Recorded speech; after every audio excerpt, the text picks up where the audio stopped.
श्री गणेशाय नमः। कार्तिक मास महात्म्य कथा अध्याय 4। नारद जी ने कहा, ऐसा कहकर भगवान विष्णु मछली का रूप धारण करके आकाश से जल में गिरे। उस समय विंध्याचल पर्वत पर तप कर रहे महर्षि कश्यप अपनी अंजलि में जल लेकर खड़े थे। भगवान उनकी अंजलि में जा गिरे। महर्षि कश्यप ने दया करके उसे अपने कमंडल में रख लिया।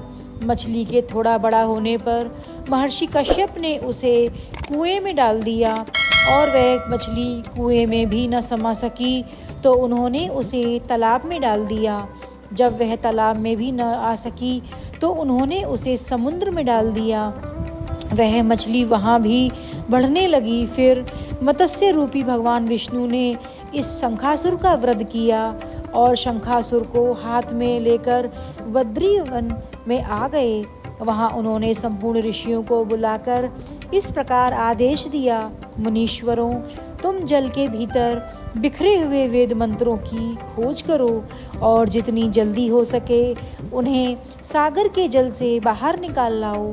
तब तक मैं देवताओं के साथ प्रयाग में ठहरता हूँ।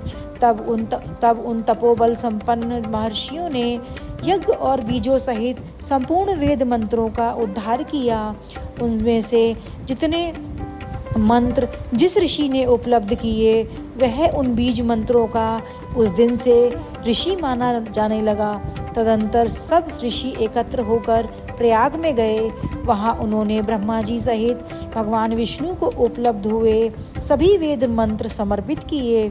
सब वेदों को पाकर ब्रह्मा जी बहुत प्रसन्न हुए। उन्होंने देवताओं और ऋषियों के साथ प्रयाग में अश्वमेघ यज्ञ किया। यज्ञ समाप्त होने पर सब देवताओं ने भगवान से निवेदन किया, देवादिदेव जगन्नाथ, इस स्थान पर ब्रह्मा जी ने खोए हुए वेदों को पुनः प्राप्त किया और हमने भी यहाँ आपके प्रसाद से यज्ञ भाग पाए हैं। अतः यह स्थान पृथ्वी पर सबसे श्रेष्ठ पुण्य की वृद्धि करने वाला एवं भोग तथा मोक्ष प्रदान करने वाला हो। साथ ही यह समय भी महापुण्यमय और ब्रह्माघाती आदि महापापियों की भी शुद्धि करने वाला हो तथा तय स्थान यहाँ दिए हुए दान को अक्षय बना देने वाला भी हो। यह वर दीजिए। विष्णु जी बोले, देवताओं, तुमने जो कुछ कहा है वह मुझे स्वीकार है। तुम्हारी इच्छा पूर्ण हो। आज से यह स्थान ब्रह्म क्षेत्र के नाम से प्रसिद्ध होगा। सूर्यवंश में उत्पन्न राजा भागीरथ यहाँ गंगा को ले आएंगे और वहाँ सूर्य कन्या यमुना से मिलेगी। ब्रह्मा जी और तुम सब देवता मेरे साथ यहाँ निवास करो। आज से यह तीर्थराज के नाम से विख्यात होगा।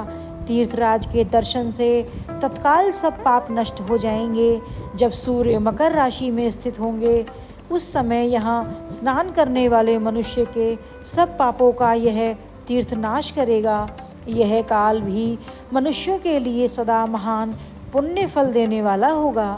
माघ में सूर्य के मकर राशि में स्थित होने पर यहाँ स्नान करने वाले स्नान से सालोक्य आदि फल प्राप्त होंगे। देवादिदेव भगवान विष्णु देवताओं से ऐसा कहकर ब्रह्मा जी के साथ वहीं अंतर्ध्यान हो गए। तत्पश्चात इंद्रादि देवता भी अपने अंश से प्रयाग में रहते हुए वहाँ से अंतर्ध्यान हो गए। जो मनुष्य कार्तिक में तुलसी जी की जड़ के समीप श्री हरि का पूजन करता है वह इस लोक में संपूर्ण भोगों को उपभोग करके अंत में वैकुंठ धाम में जाता है। जय श्री हरि।